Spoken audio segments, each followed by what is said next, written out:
Coucou les filles. Alors ce soir je vous fais une petite vidéo sur l'histoire de Léandre. Voilà, donc sur mon Insta j'avais écrit un petit récit de mon accouchement. Mais bon, je pense que en parler comme ça sera beaucoup mieux. J'ai eu une grossesse parfaite. J'ai pas eu à me plaindre, franchement. J'ai eu zéro contraction, zéro vomissement, zéro problème. Enfin voilà, c'était du grand bonheur. Une semaine avant mon accouchement, donc j'ai eu mon rendez-vous à l'hôpital avec la sage-femme. Impeccable, col long, pas effacé, enfin voilà. Il avait juste vraiment la tête en bas, était prêt à sortir, le monsieur. Voilà, parce qu'à la dernière échographie de lui, on n'a pas réussi à voir sa tête. On a eu son corps, tout, impeccable, mais alors la tête bien cachée, engagée pour partir.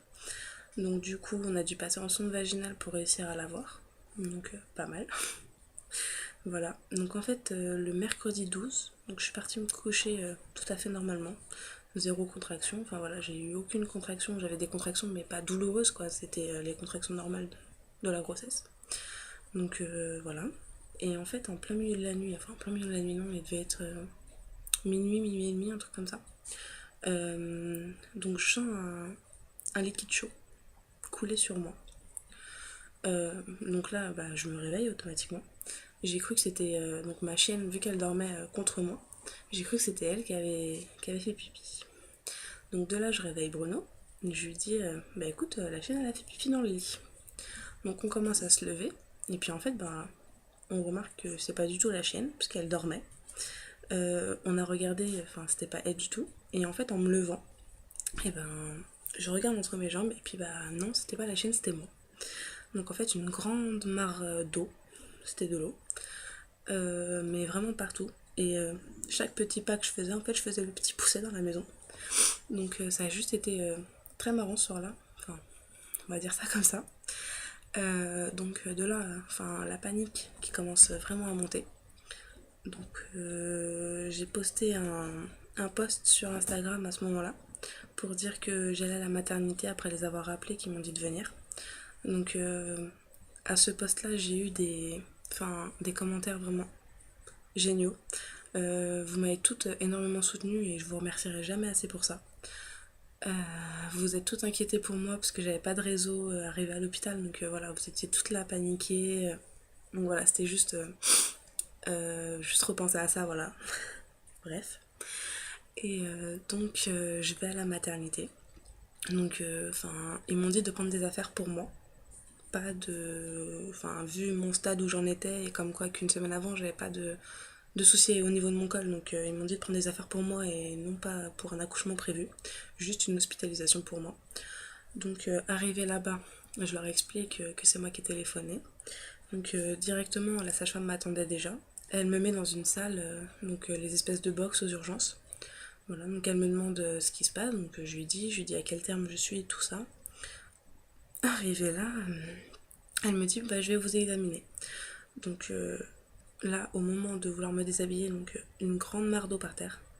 Vraiment hyper gênée parce que du coup elle a dû. Elle s'est mise à quatre pattes pour éponger et tout. Voilà, j'étais super gênée. Je sais pas si j'arrive à certaines d'entre vous. Voilà, on n'est pas très à l'aise dans ces cas-là. Elle m'examine et en fait elle fait une tête décomposée. Donc je la regarde, je commence à paniquer, je fais mais qu'est-ce qui se passe? Elle me dit bah vous êtes ouverte à 3.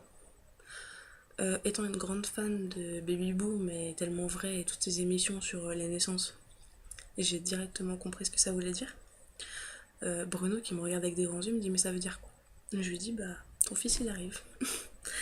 Voilà, c'est le seul mot qui m'est venu à l'esprit à ce moment-là, parce que pour lui expliquer, voilà, c'est vraiment compliqué.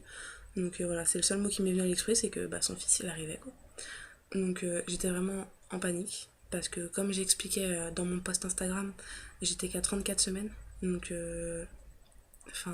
mois et demi, il y avait beaucoup de risques pour lui s'il arrivait maintenant, il était pas non plus extrêmement prématuré, mais voilà, c'était vraiment très très dur de savoir qu'il allait arriver maintenant.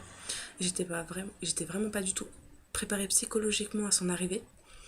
À la maison, beaucoup de choses étaient prêtes, mais pas totalement finies. Donc, enfin, c'était vraiment. J'ai eu mille et une choses en tête à ce moment-là et c'était vraiment pas facile. Donc, de là, elle me dit qu'on va m'installer en salle de naissance.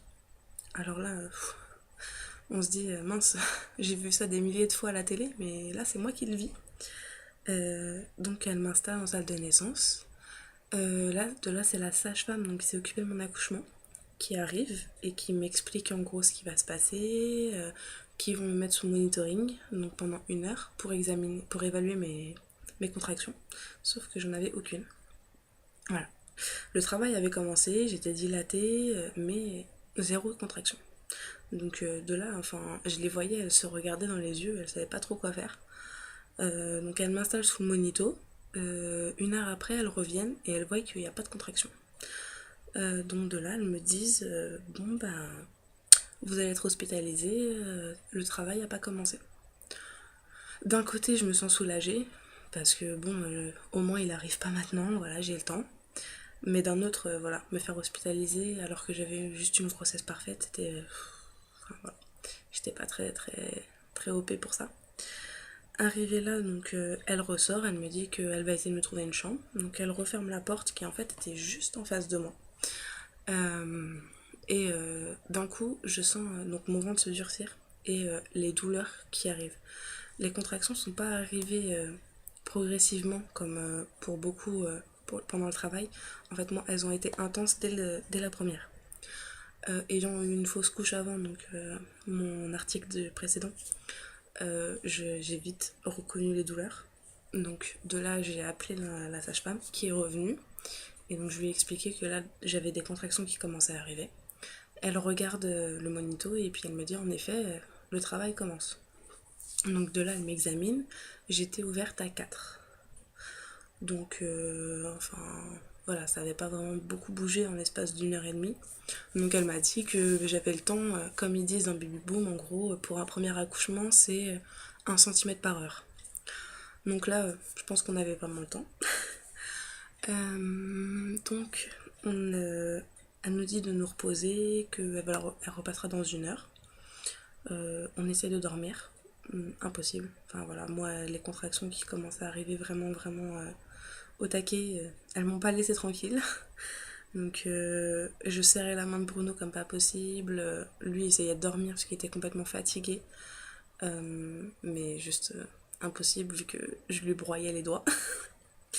Donc de là je sonne et donc elle arrive et elle me dit bah je vais vous envoyer l'anesthésiste pour la péridurale. Donc l'anesthésiste arrive, il me fait en gros la visite anesthésie que je devais avoir le 24 juin. Donc il me pose tout plein de questions. Je vous répéterai pas les questions parce que je pense que vous connaissez. Donc de là, il me dit bon bah j'ai encore 2 accouchements avant vous ou 3, je sais plus trop. Je repasse après. Donc ok, pas de souci. Donc il devait être 4h30 à ce niveau, enfin quand il est passé. La sage-femme revient, elle m'examine. J'étais à, il me semble que j'étais à 7. Ouais. J'étais à 7, donc en l'espace de 1 heure, j'avais gagné beaucoup de centimètres. Pas très bon en calcul mental. Donc voilà. Donc du coup là, elle me dit bah le travail avance très rapidement. Donc je vous renvoie à l'anesthésiste. Donc 5 heures, elle me renvoie à l'anesthésiste. Elle arrive, elle me dit oui, j'ai encore un accouchement avant vous. Je lui pose la péridurale et j'arrive tout de suite. Donc là, une demi-heure à avoir des bonnes contractions assez douloureuses. Enfin, j'essaye de me reposer. J'ai dû m'assoupir 10 minutes à tout casser. Donc voilà, bien fatiguée comme il faut. Il arrive, donc il me pose la péridurale. Bon, j'ai assez souffert, on va dire quand même. Pour la pose de la péridurale, j'étais hyper stressée en plus. Donc nos copains n'ont pas le droit d'être avec nous pour ce moment-là. Donc ça a été vraiment très dur parce que je me suis retrouvée avec 3 inconnus dans une chambre toute nue. Enfin voilà, c'était vraiment pas facile. Donc il me pose la péridurale, la sage-femme en face de moi qui était étudiante et qui m'avait demandé si elle pouvait assister à mon accouchement. Donc moi j'ai pas dit non du tout parce que enfin je voyais pas le souci pour qu'elle assiste. Donc elle a vraiment été juste géniale avec moi. Elle m'a pris dans ses bras, elle m'a dit vas-y serre-moi fort et si t'as mal tu me serres, y a pas de souci. Elle est ressortie la pauvre, elle avait la trace de ma main sur son bras. Donc pour vous dire que j'ai bien douillé pour la pause. Donc de là il me la pose, ça m'a stoppé net les contractions. Alors je sais pas comment ça se fait, ça doit être mental, j'en ai aucune idée, ou alors c'est le produit qui fait effet miraculeusement tout de suite. Donc ça m'a stoppé les contractions. Mais de là, j'avais envie de faire pipi.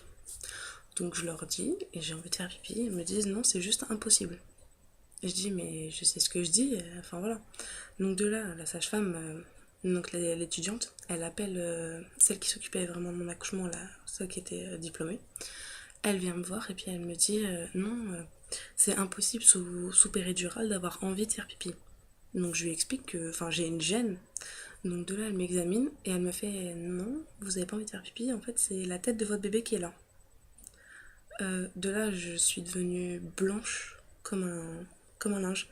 C'était juste enfin, la grosse panique. En l'espace d'une heure qu'elle m'avait examiné avant, où j'étais à 7, là j'étais à dilatation complète. Donc voilà, là tout s'est enchaîné très très vite. Ils ont installé le matériel en catastrophe. Donc je voyais tout le monde courir autour de moi, Bruno qui était paniqué, moi qui savais pas du tout quoi faire. Donc voilà, elles m'ont super bien épaulée parce qu'elles m'ont très vite expliqué ce qu'il fallait faire, comment pousser, parce que j'avais pas eu le temps de suivre les cours de préparation à la naissance. Donc voilà, elles ont juste été hyper géniales avec moi et j'oublierai jamais tout ce qu'elles ont fait pour moi. Donc voilà, j'ai poussé 5 minutes. Ouais, ça paraît, sur le fait, ça paraît hyper long. Quand je dis ça comme ça, 5 minutes, c'est super court pour vous. Mais je vous jure que quand on y est, c'est hyper long. On a l'impression que les minutes, c'est des heures. On souffre, sachant que la péridurale n'a pas fait effet sur moi. Elle m'a stoppé les contractions, mais en fait, ça s'est arrêté au nombril. Donc du coup, en fait, tout ce qui se passait en bas, j'ai tout senti. Donc ça a vraiment été horrible. J'ai hurlé à la mort. Bruno en a pleuré. Tellement il me voyait pleurer, il me voyait avoir mal, il en a pleuré. Donc c'est voilà, me concentrer sur l'accouchement, me concentrer sur mon âme en train de pleurer à côté de moi. Pfff, trop de, trop de choses pour moi. Voilà, j'ai poussé pendant 5 minutes. Et donc, arrivé là, on me dit arrêtez. Et puis là, je sens une grosse libération au niveau du bas. Et là, en fait, on me pose les andros sur moi. Donc là, ça a été juste un moment de pur bonheur. C'est inexplicable ce qu'on peut ressentir à ce moment-là. Euh, voilà, donc il a directement ouvert les yeux. Ça a été juste waouh, il n'y a pas d'autre mot. J'avais mes yeux plongés dans les siens, je me suis mise à pleurer comme si j'avais 5 ans en fait. C'est trop d'émotions qui nous submergent à ce moment-là. Je l'ai gardé 2 minutes dans les bras. Et ensuite, donc ils ont dû l'emmener pour les soins. Donc Bruno est parti avec lui. En attendant, moi, on m'a recousu puisque j'ai été déchirée, donc deux petits points. Donc franchement, ça va. Sauf que bien sûr, sans péridurale, j'ai tout senti. Donc elles m'ont mis un espèce de spray anesthésiant. Sauf que ça n'a pas fait effet non plus sur moi. Donc en fait, voilà, c'est se faire recoudre en gros à vif. Voilà. Mais bon, c'est des choses la douleur, on oublie très vite à ce moment-là. Euh, Ensuite, donc, on m'a ramené Léandro. Donc, on me l'a montré, on m'a expliqué que donc il faisait 44 cm et 2 kg 270, qu'il était né à 6h30. Voilà, donc ensuite on m'a expliqué qu'il allait partir pour la réanimation néonate. Donc là, quand j'entends ce mot-là, c'est panique générale. Donc ils ont commencé à le mettre dans la couveuse devant moi, donc là c'était vraiment très très dur. Et ensuite donc ils l'ont emmené. Moi on a fini de s'occuper de moi, on m'a fait ma toilette, tout. Je suis remontée en chambre, il devait être presque 11h. Donc voilà, je vous laisse imaginer 6h30, 11h sans voir mon fils déjà. En sachant qu'il était dans un service quand même pour des bébés pas en très bonne santé. Donc voilà, psychologiquement j'étais vraiment pas très bien à ce moment-là. J'avais pas accès à internet, sachant qu'en salle de naissance j'avais pas de réseau. Donc voilà, c'était vraiment très très dur. Je me sentais vraiment seule. J'avais mon homme avec moi, mais voilà, on était dans le même état, lui et moi, donc du coup, pas vraiment facile. Euh, et puis, euh, et puis de là, on m'a remonté en chambre et on m'a dit que Léandro allait être transféré dans mon service, donc un service spécial. Je vais arrêter cette vidéo ici et je vais en continuer une autre juste après. Voilà, à tout de suite.